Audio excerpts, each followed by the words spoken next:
안녕하세요. 김용민 TV의 꽃, 오늘을 읽는 책 시작하겠습니다. 오늘을 읽는 책의 꽃, 시가 있는 금요일입니다. 시가 있는 금요일, 오늘은 임동학 시인의 시집 나는 오래전에도 여기 있었다 골랐습니다. 임동학 시인 기억하십니까? 작년인가 재작년쯤에 소개해드린 적이 있습니다. 운주사 가는 길이라는 시집이었던 것 같은데요. 봄날은 간다를 애국가로 하자, 이런 시가 있었습니다. 한번 찾아보시죠. 봄날은 간다를 애국가로 하자. 봄날은 간다 애국가 이렇게 찾아보시면 나올지도 모르겠습니다.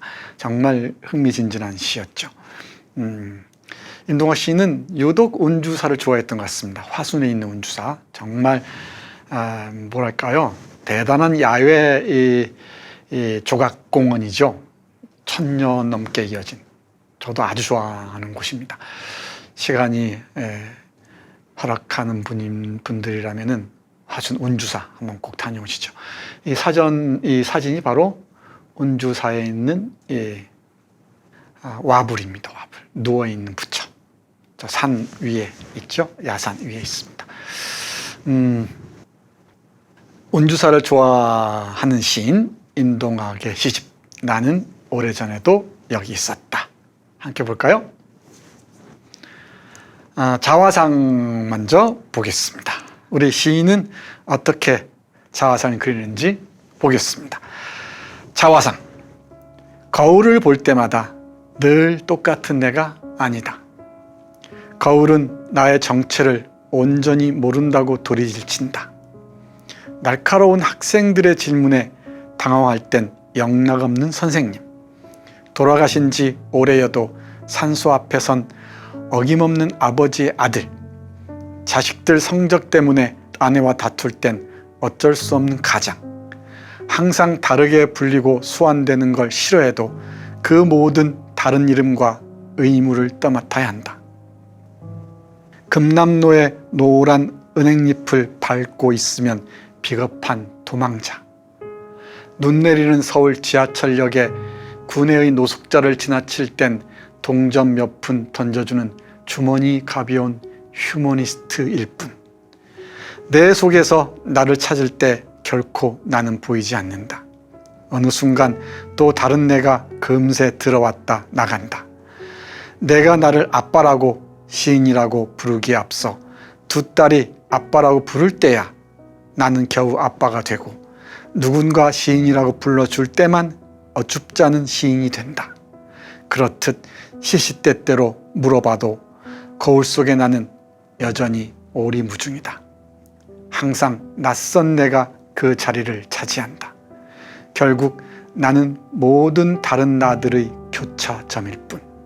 싫든 좋든 남들과 함께 할 때 나는 더욱 나다. 그 어느 때든 그 어디서든 순수한 나는 여기 없다. 그 누군가와 눈빛을 마주하거나 질투로 몸살할 때 불가피하게 난 그녀의 연인이 되거나 연적이 된다. 서로가 서로에게 더없이 충만하고 절실한 내가. 여러분의 모습을 여러분이 본 적이 있습니까? 제가 늘 던지는 질문 중에 하나입니다. 거울을 경유하지 않고는, 타자의 시선을 경유하지 않고는 우리는 우리를 볼 수가 없죠. 이때 타자란 나무 한 그루일 수도 있고, 꽃 한 송이일 수도 있고, 스치는 바람일 수도 있습니다. 또는 내 주위의 사람일 수도 있고, 그 누구일 수도 있습니다. 또는 토끼의 눈망울 수도 있습니다. 이 타자가 나를 불러줘야 비로소 나는 내가 되죠. 내 안에는 수많은 내가 있습니다. 시인과 촌장이 가시나무라는 노래에서 얘기하듯이. 네, 참 좋아하는 시죠. 제가 참 좋아하는 시입니다. 자화상은 이런 것 같습니다. 누가 나를 뭐라고 불러줄 때야 비로소 나는 뭐가 되죠. 아빠가 되든, 뭐 시인이 되든, 선생이 되든, 가수가 되든, 도둑놈이 되든. 이 시를 읽으시면서 여러분들의 자화상도 한번 그려보시기 바랍니다. 다음 시 볼까요? 이수역입니다. 이수역. 시인은 이수역에서 무엇을 봤을까요? 제가 늘 말씀드리잖아요. 시집 한 권에서 몇 편의 시만 나에게 다가와도 대단히 성공적이고, 그리고 시 한 편에서 한 줄의 시만 얻어도 정말 행복합니다. 충만하죠. 뿌듯하죠. 이 시에서는 이 한 줄의 시입니다. 왜 후에는 늘 몇 구간씩 늦는 것일까? 제 식으로 얘기하자면, 왜 있을 때 제대로 못했을까? 왜 후에는 몇 구간씩, 늘 몇 구간씩 늦게 오는가? 늘 며칠씩, 아니면 늘 몇 분씩 늦게 찾아오는 것일까? 요즘 제 머릿속에 떠나지 않는 질문 중에 하나입니다. 이수역 읽어드리겠습니다. 이수역. 왜 후에는 늘 몇 구간씩 늦는 것일까? 그때 준비 없는 이별만큼 뜻밖의 재회 또한 그 어떤 말로도 변명되지 않아 망연자실 서 있던 이수역. 그러나 널 그리기에 내 속에 네가 살아있는 건 아니다. 연이어 들어오는 오이도 또는 당곡의 행전철처럼 어차피 되돌아오지 않거나 순환하지 않는 것들이란 저 두려운 터널 같은 기억 속에서 제 힘으로 푸르른 것. 그렇듯 너와 난 처음부터 하나가 아니다. 혹은 넌 어긋난 나의 열망을 채우는 저당물도 아니다. 내가 네가 아니듯 넌 나의 소유물이 될 수 없는 것. 끝내 되돌리거나 이루어질 수 없는 운명만이 진실이다. 너와 나 사이엔 건널 수 없는 간극이 있기에 아무것도 잊지 못한 채 장승처럼 변변한 작별 인사조차 건네지 못한 한 시절의 열망과 금기를 노래한다. 제 아무리 원한다고 해도 상관없다는 듯 잔인하게 흘러가며 호소하는 것들을 정면으로 응시한다. 결코 하나일 수 없기에 붙잡을 수 없는 널 보내며 길어진 후회의 간격만큼 내가 아닌 너를 부른다. 결국 너일 수밖에 없는 너를 통해 난 멈춰진 그 추억의 바깥으로 노숙자처럼 거칠게 끌려나간다. 내 안에 더욱 커진 부재 속에서 소경처럼 널 찾으며. 그리고 이렇게도 얘기하네요. 너와 난 처음부터 하나가 아니다. 혹은 넌 어긋난 나의 열망을 채우는 저당물도 아니다. 넌 나의 소유물이 될 수 없는 것. 끝내 되돌리거나 이루어질 수 없는 운명만이 진실이다. 여기에서 화자가 얘기하는 너란 연인일 수도 있을 것 같고요. 또는 동무일 수도 있을 것 같고요. 또 민주주의일 수도 있겠죠. 또는 부모 중에 누구 하나일 수도 있겠죠. 그 무엇일 수도 있을 것 같습니다. 여기에서 떠나보내면서 터널 속으로 사라지는 모습을 보죠. 해서 이렇게 얘기하는 것입니다. 왜 후회는 늘 몇 구간씩 늦는 것일까? 가까이 있을 때, 우리 옆에 있을 때 조금 더 잘할 걸. 여러분들은 지하철역에서 무슨 생각을 하시는지요? 다음 시 보겠습니다. 추억은 힘이 세다입니다. 짤막한 산문처럼 쓴 시인데요. 여러분들의 추억도 함께 떠올려 보시죠. 추억은 힘이 세다입니다. 추억은 힘이 세다. 겨우 연명하는 가난의 추억은 힘이 세다. 만성적인 강변로의 정체로 잠시 정차한 자동차의 틈을 비집고 밀고 들어오는 뻥튀기. 아현 초등학교 붉은 담장 한켠에 국자에서 노릇노릇 익어가는 달고나. 인사동 노점상 리어카 위에서 눈을 맞는 쫀득이와 콜라맛 제리. 젊은 여자 대학원생이 책상 위에 가지런히 올려놓은 벙어리 장갑. 4호선 전철 안 노약자석에서 꾸벅꾸벅 조는 할머니의 옆구리에 슬쩍 드러난 빨간 내복들. 그토록 간신히 존재하는 그 모든 것들이 끝없이 반복하여 시간의 장대를 역류하려 드는 동안 우린 얼마나 더러운 역사와 또 찬란한 시대의 사육제를 치르며 깊이 모를 망각의 밑바닥에 다다르려고 애썼던가. 불현듯 넝마와도 같은 한 시절의 남루가 한낱 아름다운 소비의 축제 또는 위안의 상품이 될 때 겨우 살아가기 위한 안간 힘으로 난장 한 구석에서 불에 녹은 설탕에 소다를 넣어 나무젓가락으로 조심스레 저어갈 때 카바이드 불꽃처럼 크게 타오르다 꺼져가는 추억의 힘. 그 화려한 유혹의 출입구는 너무도 강렬하고 매혹적이고 난 그걸 망연자실 바라볼 뿐이니 보이지 않는 그 모든 흘러간 것들의 악보, 애써 잊어버린 기억의 희고 검은 건반을 딩동거릴 수만 있다면 난 문득 선하지 않은 추억은 없다고 말하고 싶어지리라. 여기 이 시에서는 부사를 주목해야 할 것 같죠? 겨우, 그렇죠? 불현듯, 문득, 간신히 이런 부사들을 주목해서 읽으시면 이 시의 맛을 더 깊이 느낄 수 있을 것 같습니다. 겨우 연명하는 가난의 추억, 그리고 시인의 눈에 들어온 것들 있잖아요. 뻥튀기, 달고나, 쫀득이와 콜라맛 제리, 그리고 벙어리 장갑, 빨간 내복들. 이 추억들, 간신히 존재하는 이 추억들을 우리는 짓밟거나 은폐하고 있죠. 이 화려한 이 소비, 이 축제 속에서. 그리고 간신히 위안의, 위로의 상품으로만 들이밀죠. 근데 우리 퇴적층에는 이런 추억들이 있게 마련이죠. 우리 역사의 그 궤적들이죠. 이 역사를 무시하고서 어떻게 지금 우리를 얘기할 수 있겠습니까? 보이지 않는 그 모든 흘러간 것들의 악보, 애써 잊어버린 기억의 희고 검은 건반들을 딩동걸 수만 있다면 난 문득 선하지 않은 추억은 없다고 말하고 싶어지리라. 이 추억을 선하게 떠올리는 능력, 이게 또 시인의 힘이 아니겠습니까? 여러분의 추억도 힘이 센지 궁금합니다. 다음 시 보겠습니다. 희망의 존재 방식입니다. 희망의 존재 방식. 희망은 스스로 들어서기를 요청하거나 자청한 어쩔 수 없는 슬픔의 무한궤도와도 같은 것.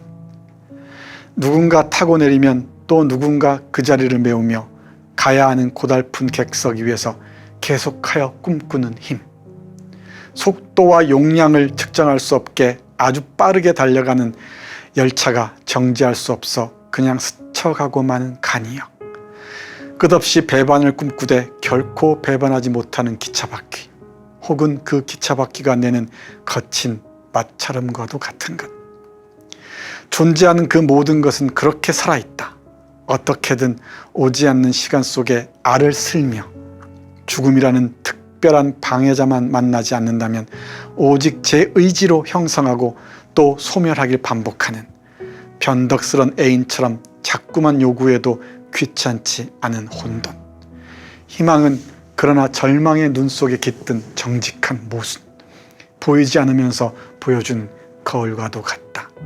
그러니 이제 증명되고 실감할 수 있는 것은 희망이 아니다. 여러분에게 묻고 싶습니다. 이 시에서 어떤 문장이 딱 눈에 들어옵니까? 어떤 문장일까요? 이언인가요? 희망이란 가야 하는 고달픈 객석 위에서 계속하여 꿈꾸는 힘. 아니면 사연입니까? 끝없이 배반을 꿈꾸되 결코 배반하지 못하는 기차바퀴와 같은 것. 혹은 그 기차바퀴가 내는 거친 마찰함과도 같은 것. 희망은 뭐뭐다, 이런 진술입니다. 그렇죠? 그리고 아니면은 마지막 문장인가요? 이제 증명되고 실감할 수 있는 것은 희망이 아니다. 네, 여러분의 희망은 어떻습니까? 희망 고문에 대해서는 늘 우리는 의심의 눈길로 바라봐야죠. 그러나 저 깊이 자맥질에서 길어올린 희망, 그 희망 없이는 우리가 또 살아갈 수도 없는 노릇 아니겠습니까? 아무리 외로워도 우리는 희망과 대화하면서 얘기할 수밖에 없죠. 희망은 정말 문제적입니다. 정말 문제적입니다. 이렇게 얘기하잖아요. 존재하는 그 모든 것은 그렇게 살아있다. 어떻게든 오지 않는 시간 속에 알을 쓸며 죽음이라는 특별한 방해자만 만나지 않는다면 오직 제 의지로 형성하고 또 소멸하기를 반복하는 변덕스러운 애인처럼 자꾸만 요구해도 귀찮지 않은 혼돈과도 같은 것. 그래서 희망은 그러나 절망의 눈 속에 깃든 정직한 모순, 보이지 않으면서 보여주는 거울과도 같다. 그리고 저를 사로잡는 건 바로 이겁니다. 슬픔의 무한궤도. 슬픔의 무한궤도. 희망이 희망대로 우리를 안아주지 않으리라는 걸 알면서도 우리는 희망하죠. 깊은 슬픔을 맛보면서도. 네, 희망의 존재 방식 함께 했습니다. 자, 그 다음 볼까요? 지켜보는 이 없어도입니다. 네, 월인천강이라는 부제가 달려있네요. 이 월인천강 부제하에 4편인가요? 네, 4편의 시가 실려 있습니다. 그 중에서도 나도 제비난초라는 예쁜 그 야생화가 주인공으로 등장하는 시, 지켜보는 이 없어도 보겠습니다. 월인천강은 아시죠? 부처의 마음이 온 세상, 천강, 수많은 강에 비친다는 뜻입니다. 달이 수많은 강에 그림자를 들이웁니다. 새겨진다. 이런 의미죠. 비유를 읽으시면 좋을 것 같습니다. 지켜보는 이 없어도 월인천강 1. 인적 드문 바위 틈새에 나도 제비난초가 홀로 꽃대를 내미길까지 얼마나 많은 사건들이 스쳐 지나갔으며 얼마나 많은 눈들이 초조히 지켜보았던 것인지. 입술꽃잎마다 그만 미로가 되어버린 사랑의 길을 북두칠성처럼 안내하는 선홍색의 반점들. 거친 혓바닥과 조심성 잃은 발굽들의 시간을 용케도 빠져나와 더욱 화심을 활짝 연 너. 그 어느 것 하나 똑같은 모습을 반복하지 않는 낮과 밤 속에서 바람 불면 그만 흐트러질 고요의 그림자. 그러나 더러 우연히 떨어진 맷새의 깃털 하나, 무심코 지나쳤을 흰 구름과 더불어 그 어디에도 우연은 없다는 걸, 모든 순간이 영원이며 처음이고 마지막이라는 걸 온몸으로 증언하고 있다. 여전히 아무도 눈길 한번 주지 않는데도 홀로 외롭고 드높은, 그러나 오직 저만이 가능한 꽃내음 속에 저를 스쳐간 모든 손길들이 들어있다.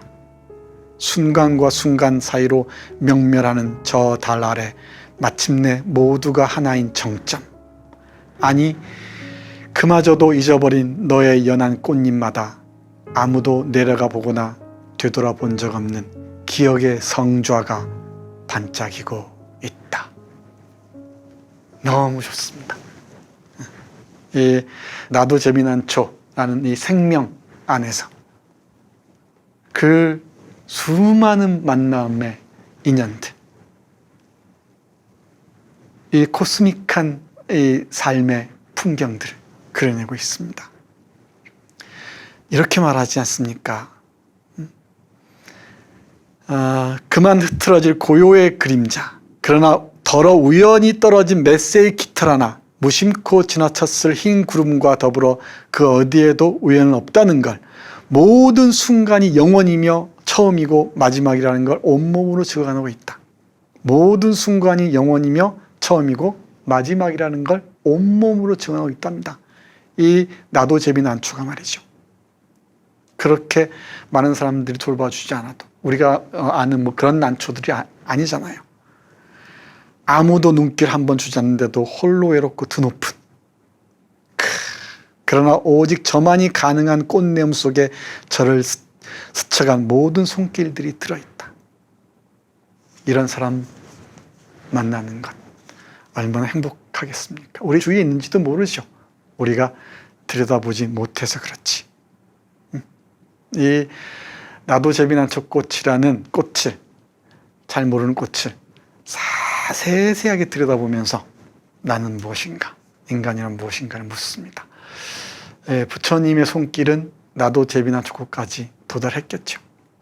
또 눈이 밝은 사람들, 가까이에서 자세하게 바라보는 사람들에게는 이 꽃이 보일 겁니다. 그리고 이 꽃을 통해서 이 꽃이 간직하고 있을 수많은 사연들을 읽어낼 수도 있을 것입니다.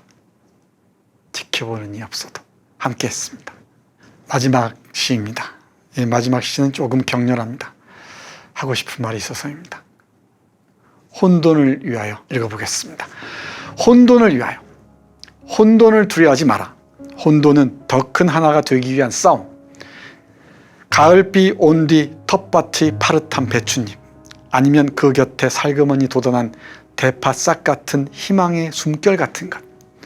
혼돈 없이 통일을 꿈꾸지 마라. 혼돈은 새로운 변신과 변화의 거점.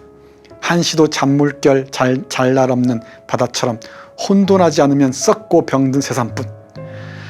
마지막까지 내가 저항해야 할 혼돈은 혼돈을 빙자하여 혼돈을 억압하는 혼돈.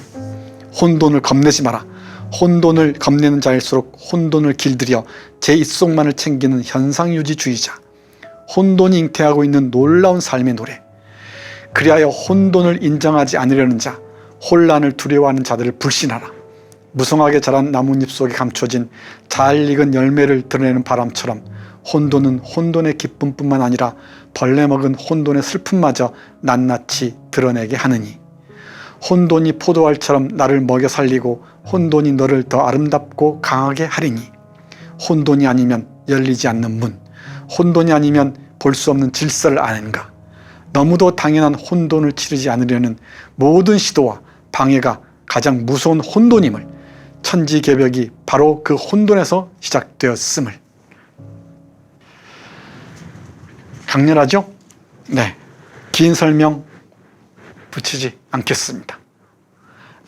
조용조용한 시들 읽다가 마지막에 와서 강렬한 시를 읽으니까 당황하셨죠? 네, 혼돈 없이 새로운 질서는 오지 않습니다.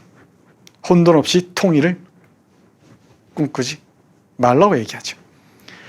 혼돈을 겁내고 혼돈을 얘기하는 자일수록, 맨날 통합만 얘기하는 자들 있잖아요. 그럴수록, 우리 함께 합의해서 가자는 사람들일수록 혼돈을 두려워하는 자들입니다. 이 자들이야말로 현상유의자들이죠. 이 자들은 혼돈이 잉태하고 있는 놀라운 노래들을 들으려고 하지 않는 자들입니다.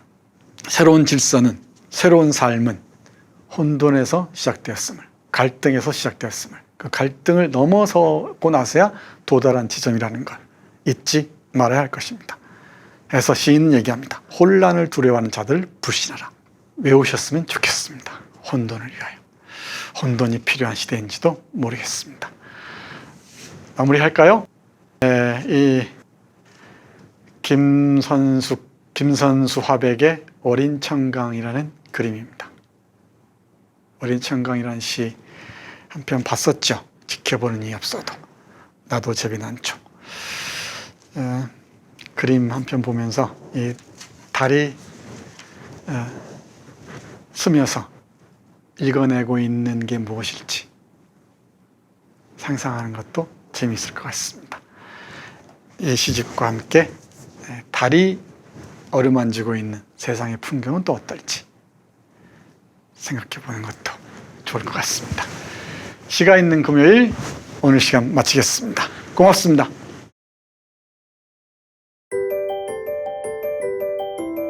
기